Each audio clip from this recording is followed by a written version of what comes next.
Good morning everyone. Now we're here sa Smart Home Butuan by Eldridge Villano. So we're here with Sir para mag-explain sa ato akong how to convert your house into a smart home. And if you're interested, pwede ko ninyo i-contact. So sige sir, saan siya sir? Yes, good morning. So, welcome to Smart Home Butuan of Villano.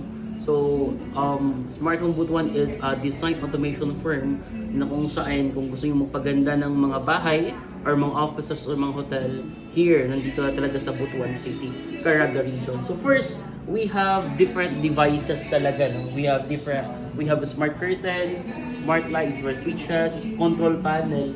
And yung unang kong ipapakita sa inyo is the control panel na kung saan nandyan na sa loob si Alexa.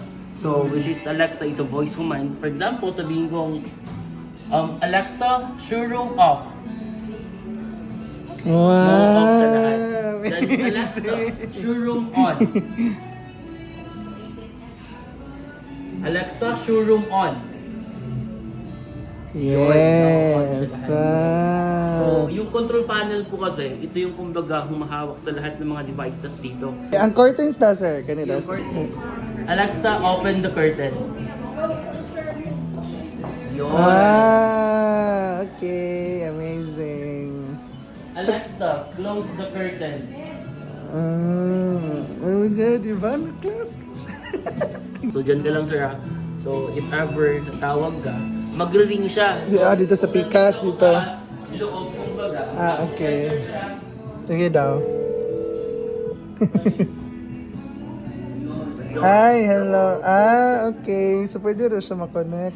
So, for those din, sir, if ever na meron kasing isang control panel na para sa pangkalahatan, general. Pero, meron din kaming maliit na control panel na kung saan kung ilalagay kumbaga sa mga kwarto sa inyong mga bata or sa mga kahit saang bahagi ng bahay, automatically, makakatawag siya, home call. Ang katong doorbell, sir, yung smart doorbell. Yung smart doorbell, wala kasi yung quality. Okay. Pero mga ang mga choices, sir. Yeah. We have So smart hotel. the smart hotel. So, ang kagandahan dito, sir, is yun, pwede kang meron kasi ito yung entertainment eh. So, mirror siya at the same time. Wala pag siya television. Yeah. So, pwede ka dito mag-YouTube, kahit anong gawin mo dito. So, kano sir, mga kuan eh. ito yung mga CCTV smart CCTV, smart switches, then ito yung yung smart locks. Smart locks, then meron din na yung solar, sir. Yung solar blinds natin. Okay. So, it's controllable siya. Ah. And then we have also the thermostat, no? Ito yung thermostat, sir, is for the aircon. If ever na gusto mong i-off yung aircon mo through the app, kumbaga kahit wala ka sa inyong bahay, nasa labas ka lang, mau-off mo, mau-on mo lahat. Okay. So ang edge lang, sir, kumbaga ng aming company is we have only one app lang talaga, the Smart Living. Para sa tanan. Yes, sa lahat. Amazing. And then, ito yung sir pinaka-amazing sa lahat. So, we have, kung meron kaming smart home, meron din kaming smart offices. So, itong smart offices, sir, is meron kaming smart table. Merong socket, sir, na ito, sir. Ayan, so, naka-magnetic na siya. So, kung saan gusto magsaksak, dira, so, pwede na kayo. So, yun. Then, ang kagandahan nito, sir, kasi office yung datingan, kumbaga, tumataas siya or bumababa. So, for example, sabihin kong 1 or 2.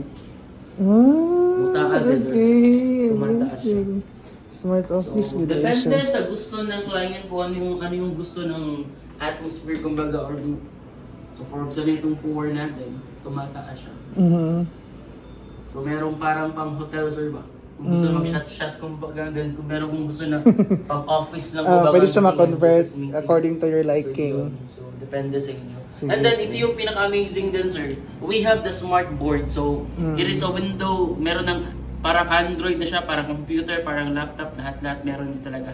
So, dito, sir, pwede kang board talaga siya. Pwede kang magsulat. So, Na-upload niya siya. privacy, kumbaga. Ay, diba? Amazing. Nice kaayap. Sige, go. Sige, Sir. thank you. So for increase, once again, I'm Cyrus, a sales manager of DK Realty Philippines. Just send me a message today. Hey.